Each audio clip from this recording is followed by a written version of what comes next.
Ahora, más allá de la complejidad en términos de la estructura detrás de estos modelos hidrológicos o en general cualquier modelo de riesgo de desastres, está la incorporación de la incertidumbre. En esto tenemos básicamente dos mundos, modelos determinísticos y modelos probabilísticos. Y la forma de distinguir entre ambos tipos de modelos está asociado en cómo se incorpora la incertidumbre y en el número de escenarios potenciales que se incluyen. En general, un modelo determinístico no incluye incertidumbre y por lo tanto representa un único escenario, mientras que un modelo probabilístico incluye múltiples escenarios, cada cual con una determinada probabilidad de ocurrencia. Es decir, los modelos probabilísticos incluyen la incertidumbre. Para entender cómo se incorpora la incertidumbre en el análisis, debemos primero establecer una serie de conceptos. Y el primer concepto es el de variable. Una variable es un resultado. Puede ser un precio, puede ser el tiempo, puede ser dinero, puede ser finalmente el resultado de tener una moneda.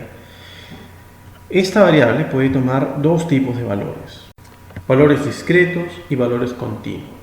Los valores discretos son un número limitado de valores. Pueden ser números 0 y 1, puede ser verdadero y falso, puede ser alto, medio y bajo. Es un número limitado, finito de valores. Y nuevamente pueden ser números o pueden ser valores categóricos, categorías. Las variables continuas, por el contrario, toman valores infinitos. Puede ser la temperatura, puede ser la edad de un grupo poblacional, puede ser la altura, puede ser también la velocidad de los vientos. Ahora, un tipo de variable, ya sea esta continua o discreta, es la variable aleatoria. Una variable aleatoria toma un valor determinado aleatoriamente sobre un número total de posibles valores. Ejemplo, la edad de un hombre en una determinada ciudad. Puede tomar cualquier valor dentro de un número posible de números, ¿cierto? Puede ir entre 0 a, 110 años. Pero es una variable aleatoria en la medida que toma un valor de posibles valores. Cuando se toma una muestra o un número suficiente de mediciones de esta variable, es decir, podemos recolectar la edad de hombres en esta ciudad. Una persona tendrá 20 años, otro hombre tendrá 50, otro tendrá 5, etc. Cuando tomamos un grupo suficiente de esta variable, de valores de esta variable, podemos describir tanto el promedio de esta variable aleatoria como la probabilidad de la variable aleatoria, ¿no? Probablemente el promedio puede ser 28 años. Y luego podemos preguntarnos por la probabilidad de que un hombre en esta ciudad tenga 20 o menos años, por ejemplo. Obviamente, como hemos dicho, estas variables aleatorias, como en general todas las variables, pueden ser discretas. Por ejemplo, el día de nacimiento, lunes, martes, miércoles, jueves, viernes o sábado o domingo. Puede tomar un solo valor dentro de un número finito de valores que va de lunes a domingo. O puede ser una variable aleatoria continua, como la altura de los hombres que tienen 20 años en el mundo. La función de distribución de esta variable aleatoria, ya sea continua o discreta, es el registro de todos los posibles valores que puede tomar esta variable y las probabilidades asociadas a cada valor. Entonces, en este caso tenemos la probabilidad de que un hombre en esta ciudad tenga 20 años. En este caso la variable X es edad de un hombre en esa ciudad.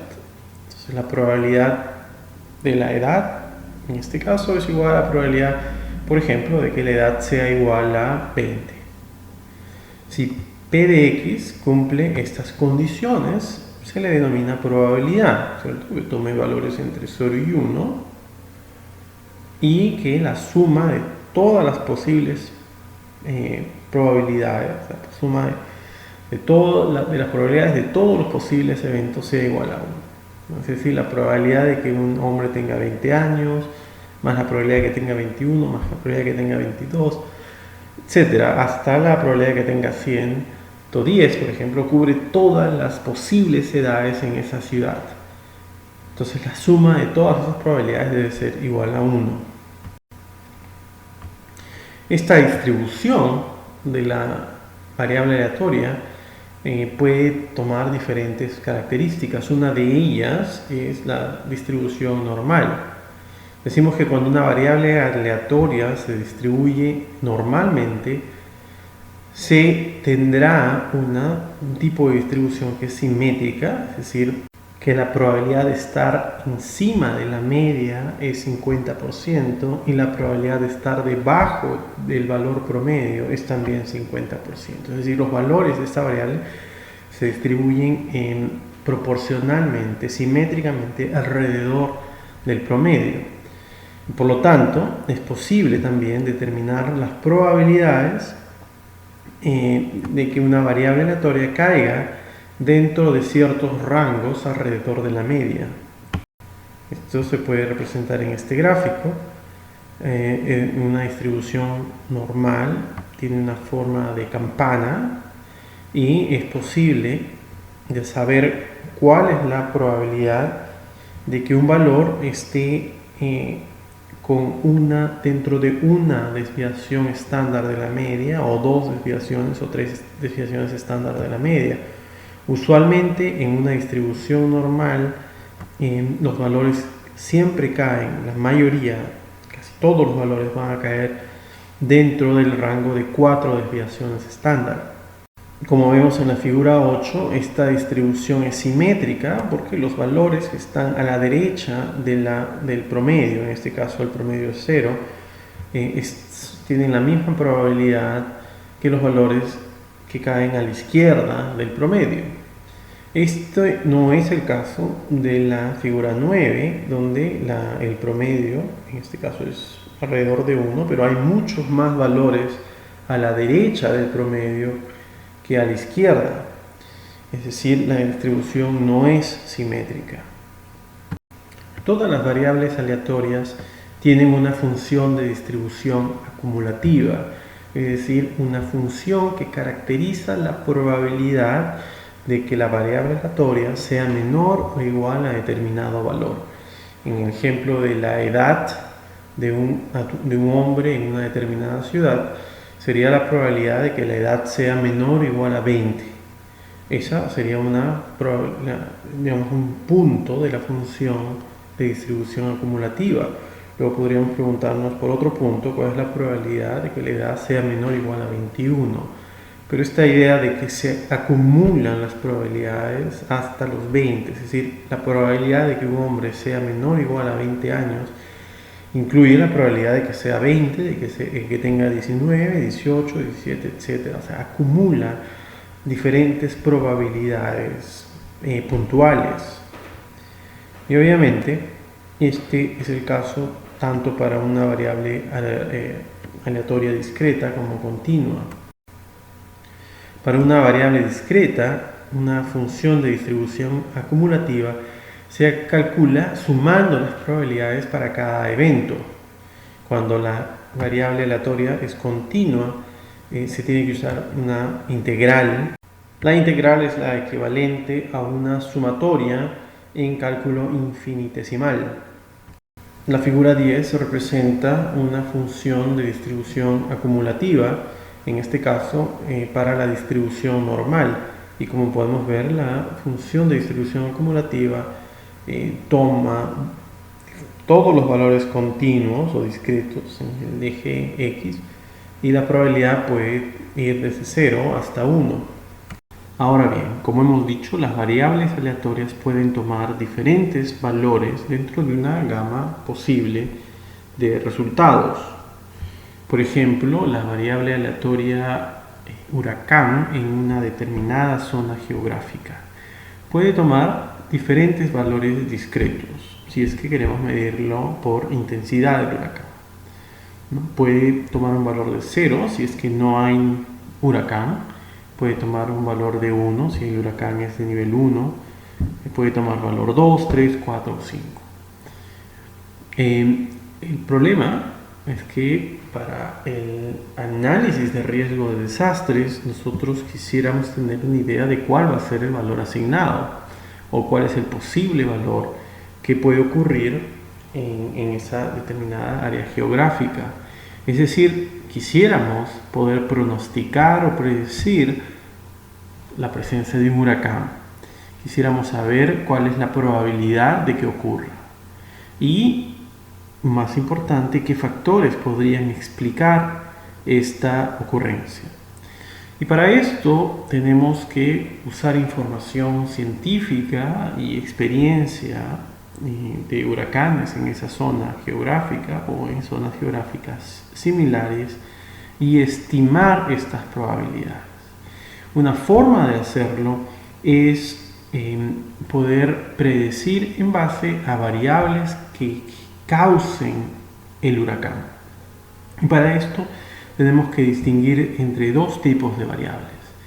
La variable dependiente, es decir, la variable que queremos analizar, en este caso el huracán en la zona geográfica de estudio, y un grupo de variables causales o independientes, es decir, las variables que generan el huracán en esa zona, que puede ser dada por la temperatura en el océano, las corrientes de viento, etc.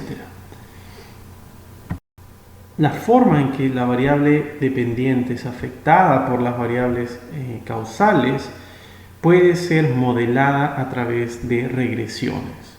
Y un modelo de regresión lineal es aquel que relaciona en forma lineal un grupo de variables causales con la variable dependiente. Por ejemplo, podríamos, en el caso de los huracanes, pensar en un modelo lineal en donde la probabilidad de un huracán depende de la temperatura del océano por un determinado coeficiente o parámetro, más la dirección del viento multiplicado por otro parámetro. Estos dos parámetros, el que afecta la temperatura y el que afecta la dirección del viento, son estimados mediante modelos de regresión. Ahora, los modelos de regresión nos permiten también clasificar entre un modelo determinístico y un modelo probabilístico. En un modelo determinístico, nosotros vamos a asignar estos parámetros como si fueran fijos, es decir, imaginemos un modelo en donde multiplicamos la temperatura del océano por 1.7 más la dirección del viento por 0.5. Y esos dos valores son fijos, son dados, son determinísticos. Lo que tenemos es una ecuación lineal, ¿cierto? En donde multiplicamos la temperatura por ese parámetro fijo más la dirección del viento por otro parámetro fijo determinístico, y eso nos da un número, y ese número es la probabilidad o la ocurrencia de un huracán, ¿cierto? En este caso, dado que la variable aleatoria es el nivel o el grado del huracán, entonces tenemos un valor 0, 1, 2, 3, 4, 5. Y este sería un modelo completamente determinístico.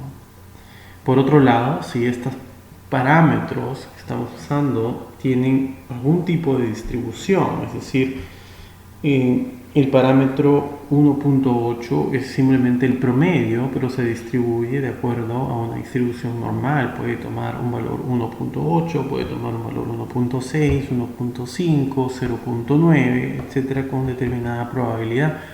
Y el segundo parámetro puede también tomar cualquier valor dentro de una distribución de probabilidad dada. Entonces, dado que los parámetros no son fijos, sino son aleatorios en sí mismos, entonces hablamos de un modelo probabilístico. La probabilidad de un huracán es aleatoria. Puede tomar un valor con una probabilidad, puede tomar otro con otra probabilidad. Entonces un modelo determinístico produce un resultado que es completamente determinado por condiciones iniciales y los inputs, en este caso los parámetros, por ejemplo, para la temperatura del océano y la dirección del viento. Y esos parámetros, como dijimos, en el caso de un modelo lineal, una función lineal, no son aleatorios, no son estocásticos, ¿no? Son fijos, son dados. Y por lo tanto, el resultado es uno solo, en un solo escenario. En un modelo probabilístico, en cambio, está basado en un modelo estadístico que estima estos parámetros usualmente usando datos pasados, históricos, es decir, eventos de huracanes en esa zona geográfica en los últimos 100 o 200 años, basados en esa ocurrencia y basados en esta relación de temperatura del mar y direcciones del viento, por ejemplo, podemos calcular la probabilidad de que ocurra un evento. Es decir, diremos que va a ocurrir un huracán de nivel 3 con una probabilidad del 45%. Mientras que en un modelo determinístico diríamos va a ocurrir un huracán de nivel 2 sin ninguna probabilidad asignada. Otro ejemplo de regresión determinística sería un modelo lineal que relaciona el precio de una vivienda con el ingreso per cápita. Aquí vemos, por ejemplo, una función lineal donde la variable Y, que es la variable dependiente, el precio de la vivienda en dólares, por ejemplo, es igual a un intercepto A más una pendiente B por el ingreso per cápita más un término de error. Cuando el modelo es completamente determinístico, no hay incertidumbre, por lo tanto el término de error es 0 y la ecuación que nos queda es completamente determinística, sin probabilidad. En este caso A y B, esos dos parámetros van a ser dados y van a ser fijos.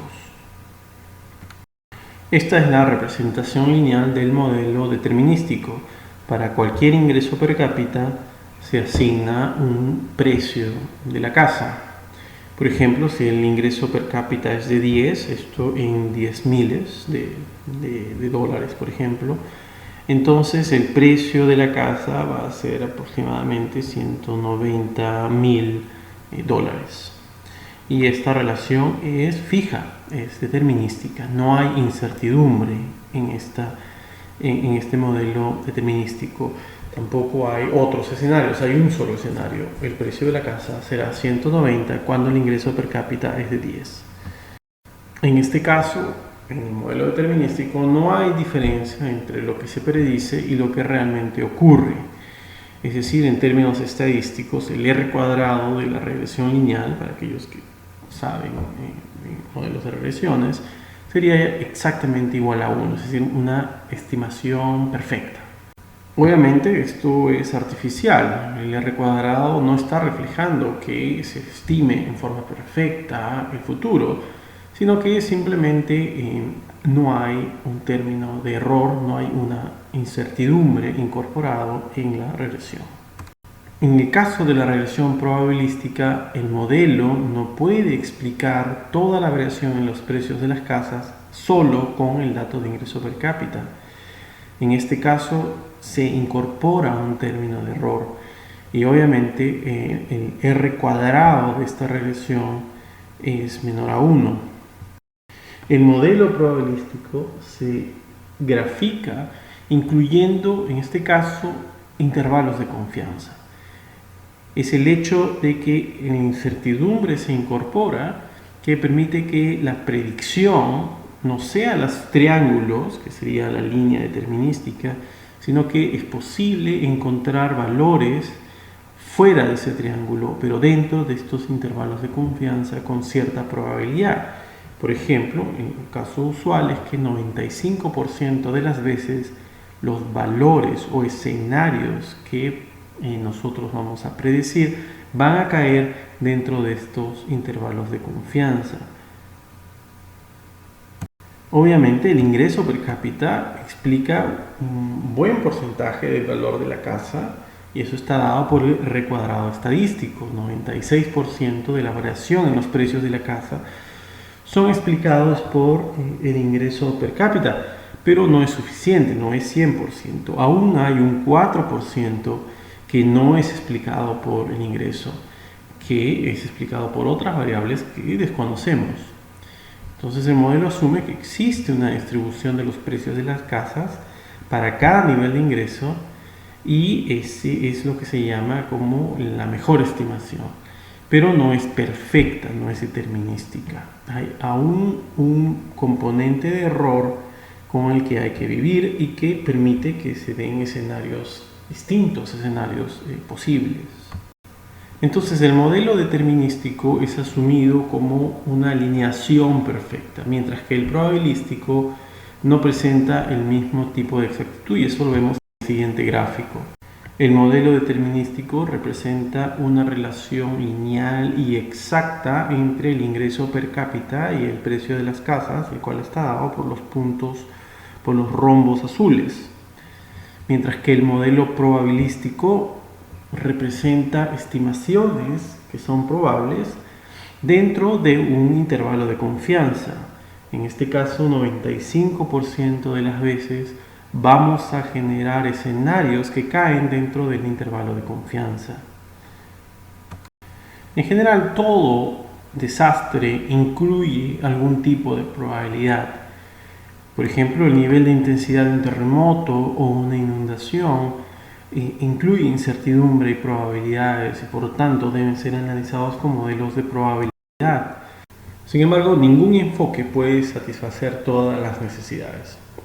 En general, los modelos determinísticos son más complejos en la medida que tienen una estructura más detallada de las relaciones físicas, geográficas, etcétera, que pueden explicar un determinado evento.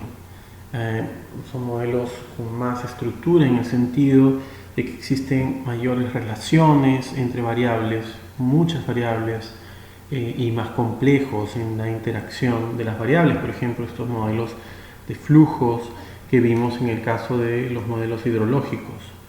Al ser más complejos, tienen una mejor caracterización de la realidad y por lo tanto, incluir la incertidumbre en esos modelos complejos es realmente más complicado. En modelos más simples, la incorporación de la incertidumbre es más factible. Estos modelos probabilísticos miden relaciones sin una estructura detrás, en la mayoría de los casos, pero incorporan el punto valioso de la incertidumbre. Ahora, con la sofisticación de las computadoras y la modelación en softwares, incorporar el modelo probabilístico, incorporar la incertidumbre en modelos complejos es cada vez más factible. Eso vamos a verlo más adelante. Pero el principio general y la recomendación es incorporar la incertidumbre. Incorporar la incertidumbre no solo reflejando la distribución de los diferentes inputs o parámetros de los modelos, sino también el hecho de que no tenemos información completa, sobre todo en el caso de desastres naturales, donde el azar y la naturaleza no puede ser predicha con exactitud. Y en ese sentido, la utilización de opinión de expertos, sobre todo en contextos de datos limitados, es sumamente valiosa. El reto es que ninguna proxy puede reemplazar totalmente los datos reales. Por lo tanto, un modelo sofisticado, ya sea determinístico o probabilístico, no será completo para predecir el futuro, dando espacio a la opinión de expertos, ya sean estos expertos locales que conocen mucho más la historia y el contexto de los desastres naturales, la exposición a estos desastres y la vulnerabilidad, o expertos internacionales que conocen diferentes escenarios y situaciones pasadas, y estos expertos no solo consideran en su opinión valores o datos cuantificables, sino también información cualitativa. Hay diferentes enfoques para incorporar la opinión de los expertos, y esto debido a que ningún modelo, ya sea probabilístico, determinístico, simple o complejo, es capaz de predecir en forma exacta los datos reales. Por ejemplo, uno puede obtener información muy precisa de satélites, pero esta información debe ser calibrada con datos in situ. Y para esto se necesitan los expertos, ¿no? Expertos locales, que corroboren los datos y que ayuden a interpretar mucha de esta información. Por ejemplo, para el análisis de la vulnerabilidad de la infraestructura física, se usan tomas satelitales de viviendas o residencias. Las tomas satelitales se enfocan básicamente en la estructura de los techos, y basados en la característica de los techos se predice la característica de toda la estructura.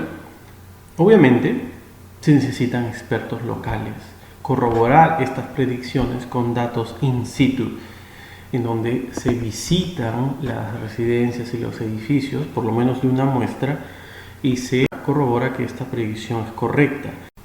La opinión de los expertos locales es incorporada entonces en el análisis para asegurarse que las predicciones hechas usando los datos satelitales son correctas, o por lo menos precisas, y con menor margen de error.